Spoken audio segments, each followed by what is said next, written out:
الحمدللہ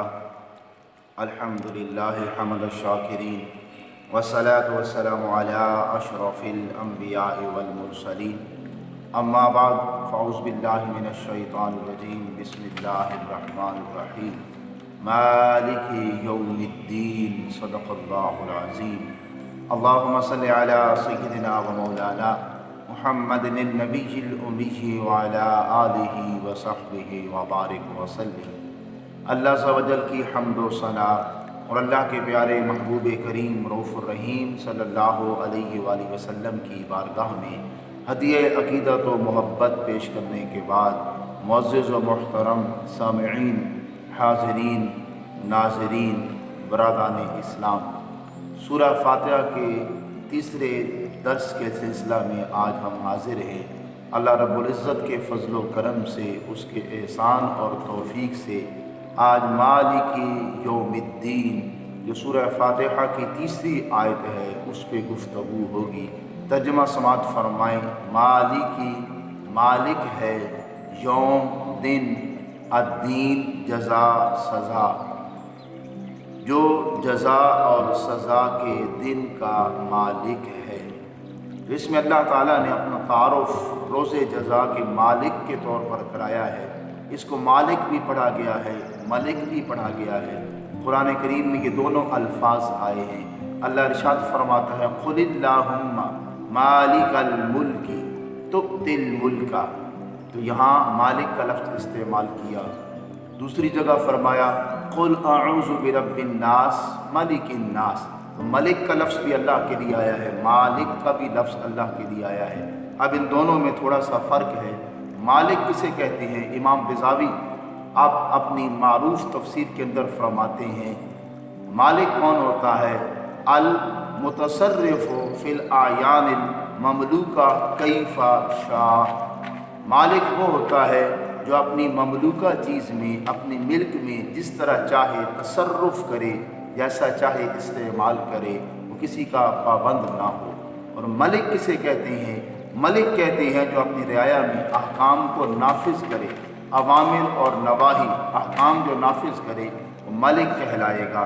رب ذوالجلال مالک بھی ہے، وہ اپنی ملکیت میں ساری کائنات اس کی ملکیت ہے، جس طرح چاہے وہ حکم دے، تصرف کرے، اور مالک بھی ہے کہ جو حکم چاہے نافذ کر دے۔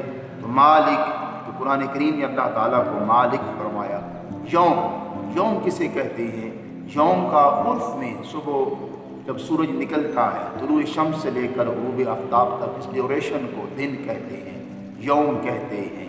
اور شرعی اصطلاح میں جب فجر ثانی طلوع ہوتی ہے، جب سحری کا وقت ختم ہوتا ہے، وہاں سے لے کر غروب آفتاب تک یہ سارا دن کہلاتا ہے۔ تو یوم کا اطلاق دن پہ آتا ہے۔ اب یہ ایک دن ہوگا تو کتنا ہوگا؟ قرآن نے اس کی مقدار بیان فرمائی، قان مقدارہ 50,000 سنۃ، وہ دن ایسا ہوگا تو 50,000 سال کے برابر ہوگا۔ تو اللہ تعالیٰ اتنے عظیم دن کا بھی مالک ہے۔ اب اس کا یہ مطلب نہیں صرف اسی دن کا مالک ہے، کہا نہیں، یہ تو اس نے سمجھانے کے لیے بات کی ہے، وہ تو ازل سے لے کر ابد تک ہر دن کا مالک ہے۔ تو یوم دن کا جس کی مقدار 50,000 سال ہے۔ حضرت ابو سعید خدری رضی اللہ تعالیٰ عنہ روایت کرتے اللہ کے محبوب سے کہ اللہ کے محبوب سے پوچھا، آقا وہ دن کتنا لمبا ہوگا جس کے بارے میں آتا ہے کان مقدارہ 50,000 سنہ، 50,000 سال کا ہوگا۔ ہم بھی جب یہ سنتے ہیں تو ڈر جاتے، اتنا بڑا دن 50,000 سال، اللہ کی بارگاہ میں کھڑا ہونا کوئی معمولی کام تو نہیں ہے۔ 50,000 سال اللہ کے محبوب سے پوچھا گیا، مصطفیٰ کریم نے فرمایا رب کی قسم جس کے قبضہ قدرت میں محمد کی جان ہے، مومن کے لیے، میرے غلاموں کے لیے وہ دن اتنا ہوگا، اللہ تخفیف کر دے گا۔ کتنی تخفیف؟ آسانی، جتنی دیر میں فرض نماز ادا کی جاتی ہے۔ وہ دن بہت بڑا ہے لیکن مومنوں کے لیے اللہ تعالیٰ تخفیف اور آسانی فرما دے گا۔ کافر کے لیے وہ دن 50,000 سال کا ہوگا۔ یہ روایت حضرت ابو سعید خدری سے ہے، مسند احمد کی یہ روایت ہے۔ اللہ کے محبوب نے ارشاد فرمایا کافر کے لیے 50,000 سال کا ہوگا، کہ دنیا میں وہ نیک کام نہیں کرتا، اللہ کی نہیں مانتا تھا، آج اس کو 50,000 سال تک کھڑا ہونا پڑے گا اور مومن کو احساس بھی نہیں ہوگا۔ اس طرح بندہ مومن جب نماز پڑھتا ہے اللہ کی محبت میں یوں گم ہو جاتا ہے، وقت کا احساس ہی نہیں ہوتا، وقت گزر جاتا ہے۔ حضرت امام اعظم ابو حنیفہ رحمۃ اللہ علیہ نماز ادا کریں، چھت گر گئی، مکان کی چھت گرے، کتنا شور ہوتا ہے، افراتفری پڑ گئی، لوگ بھاگ رہی ہیں، اور امام اعظم ابو حنیفہ اطمینان اور سکون سے نماز ادا کر رہے ہیں، یعنی آپ اتنے منہمک تھے کہ پتہ ہی نہیں چلا۔ اسی طرح ایک صحابی کے بارے میں آتا ہے کہ انہیں تیر لگا، خون بہنا شروع ہو گیا، انہیں احساس تک نہ ہوا، وہ اللہ کی بارگاہ میں کھڑے تھے۔ سیدہ کائنات کے بارے میں ایک معروف روایت ہے، سیدہ فاطمہ الزہرا رضی اللہ تعالی عنہا، کہ وہ رات میں سجدہ کرتی ہیں، سجدے میں پوری رات گزر جاتی ہے، سیدہ کو احساس تک نہیں ہوتا، یہاں تک کہ فجر ثانی طلوع ہو جاتی ہے، اب رب کی بارگاہ میں عرض کرتی ہیں، مولا تو نے رات اتنی چھوٹی بنائی، تیری بندی کا ایک سجدہ بھی پورا نہ ہوا۔ تو اس دن بندہ مومن کو احساس بھی نہیں ہوگا، اور کافر جو ہیں وہ اللہ کے غضب سے تھر تھر کانپ رہے ہوں گے۔ وہ دن اللہ کے عدل کا دن نہیں ہے، اللہ کے کرم کا دن ہے۔ عدل بھی اللہ فرمائے گا، لیکن مومنوں پہ اللہ کرم فرمائے گا، کیونکہ عدل پہ آ گیا معاملہ بڑا سخت ہو جائے گا۔ عدل کرے تھے تھر تھر کمن، اونچیاں شانہ والے، فضل کرے تھے بخشے جامن، میں ورگے منہ کالے، مالکی یوم الدین۔ اللہ نے یہاں دین کا لفظ استعمال کیا ہے، تو دین کہتے ہیں جزا اور سزا، حساب اور جزا، جزا اور مکافات۔ اللہ نے یوم الحساب نہیں فرمایا، یوم القیامہ نہیں فرمایا، یوم الدین فرمایا ہے۔ علامہ زبیدی کہتے ہیں کہ دین جزا اور مکافات کا دن کہلاتا ہے، تو اس کو اللہ نے ثواب اور عذاب کے دن سے کیوں تعبیر فرمایا، جزا اور سزا کا دن کیوں کہا؟ اس لیے کہا تاکہ پتہ چلے انسان کو جو اللہ عذاب دے رہا ہے یا ثواب دے رہا ہے بغیر وجہ کے نہیں دے رہا، اس کے اپنے اعمال تھے اس قابل کہ اس کو یہ جزا مل رہی ہے یا سزا مل رہی ہے۔ تو گویا اللہ انسان کو یہ بات آگاہ کرنا چاہتا ہے، انسان کی غفلت میں نہ کھو جانا، وہ دن جزا اور سزا کا ہے۔ ایسا نہ ہو کہ انسان گناہوں میں اتنا دلیر ہو جائے، اپنا انجام بھول جائے، تو اللہ نے اس کو انجام یاد دلانے کے لیے فرمایا انسان غفلت کے، کہیں غفلت میں نہ پڑ جانا، کہیں غفلت کے گھٹا ٹوپ اندھیروں میں گر نہ جانا۔ وہ دن اللہ نے مقرر کیا ہوا ہے، ہر ایک کے اعمال کو تولا جائے گا۔ تو یہ اللہ نے رحمان اور رحیم کے بعد مالک یوم الدین اس لیے فرمایا، ایسا نہ ہو کہ انسان رحمان اور رحیم سمجھ کر کہ اللہ بڑا رحمان ہے، وہ غفلت میں پڑ جائے، گناہوں میں پڑ جائے۔ خبردار کر دیا رحمان اور رحیم بھی ہے اور مالک یوم الدین بھی ہے، اے انسان کہیں اسے غافل نہ ہو جانا، وہ تجھ سے ایک ایک عمل کا حساب لے گا۔ جس امت کا بنیادی عقیدہ آخرت ہو، جس کا آخرت کا عقیدہ ہو، وہ تو گناہ کے قریب بھی نہیں جا سکتا، کیونکہ جسے پتہ ہے کہ میں نے مرنا ہے، اللہ کے حضور پیش ہونا ہے، میرا رب اس مجھ سے حساب لے گا۔ اللہ کو حساب کون دے سکتا ہے؟ آج امت عقیدہ آخرت سے غافل ہو چکی ہے۔ آج عقیدہ آخرت ہمارا مضبوط ہو جائے، اب جس انسان کو پھانسی کا ڈر ہو جائے کہ صبح تجھے پھانسی دینی ہے، آج اسے پتہ چلے کیا وہ گناہ کرے گا؟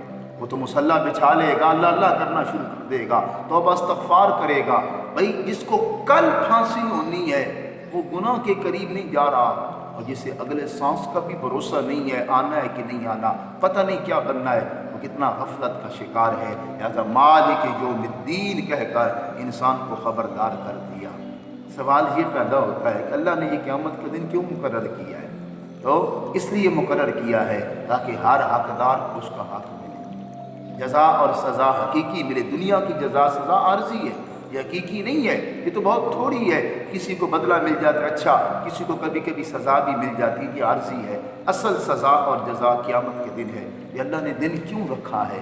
اگر قیامت کا دن نہ ہوتا تو ایک شخص ظلم کرتا ہے، ظلم کرتا رہتا ہے، طاقت کی بنیاد پر، دولت کی بنیاد پر، اثر و رسوخ کی بنیاد پر، کوئی اس کو روکنے والا نہیں ہے، اب اسی حالت میں مر گیا، اسے سزا بھی نہ ملی، تو یہ عدل کے خلاف ہے۔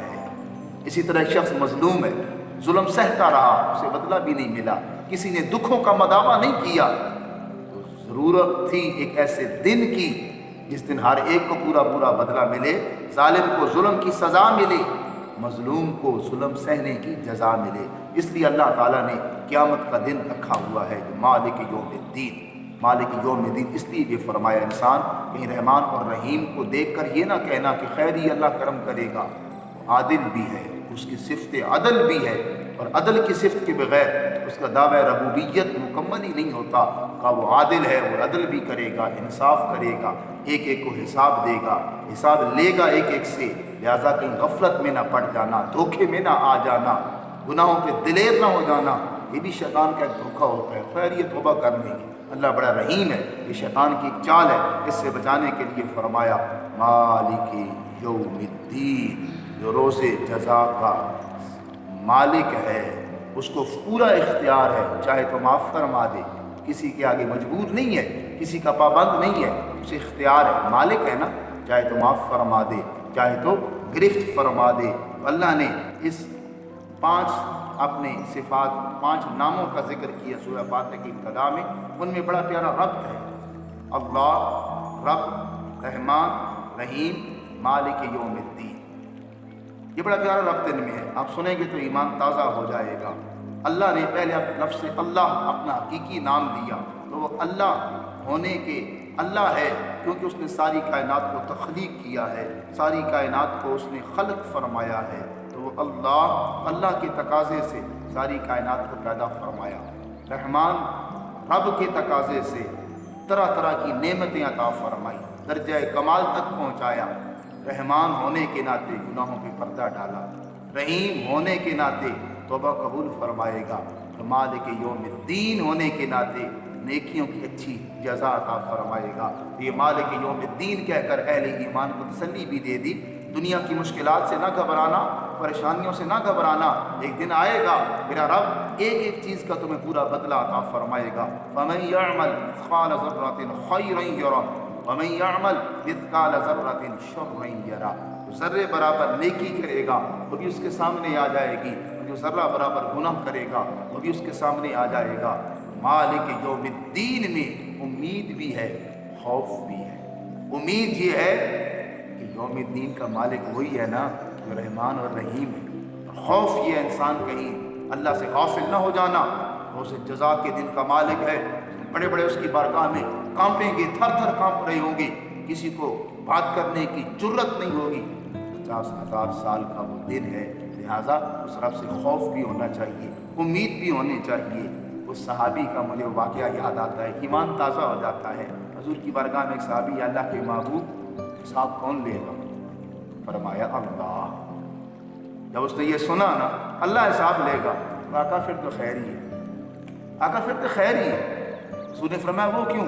کہا اس لیے کہ جو بھی خیر پائی ہے اسی اللہ سے پائی ہے، ہر کرم ہر فضل جب اسی سے ملا ہے تو حساب وہی لے گا، پھر تو خیر ہی ہے نا۔ ایک اور صحابی جب یہ بات سنتے ہیں قیامت کے دن اللہ حساب لے گا، اس نے کہا آقا میرا حساب کون لے گا؟ فرمایا اللہ لے گا۔ اس نے کہا آقا پھر تو کام بن گیا۔ حضور نے پوچھا وہ کیسے؟ فرمایا وہ کریم ہے نا، وہ کریم ہے، الکریم اذا قدر قد افا، کریم جب کسی پر قدرت پا لیتا ہے نا تو وہ معاف کر دیتا ہے۔ تو یقیناً میرا رب کریم ہے، ہم اس کی بارگاہ سے یہی امید کرتے ہیں مولا ہمارے ساتھ عدل نہ فرمانا، ہم پر کرم فرمانا۔ اگر تو حساب کتاب لینے پہ آ گیا مولا، ہم تو ایک دن کا بھی تجھے حساب نہیں دے سکیں گے، پوری عمر کا حساب کون دے گا؟ تو مولا ہم پہ اپنا فضل و کرم فرمانا، تو رحمان ہے، تو رحیم ہے، ہم تو اس سے اچھی امید رکھتے ہیں کہ تو ہی مالک یوم الدین ہے۔ اللہ جو بیان کیا سنا عمل کی توفیق عطا فرمائے۔ وما علیہ الا البلاغ۔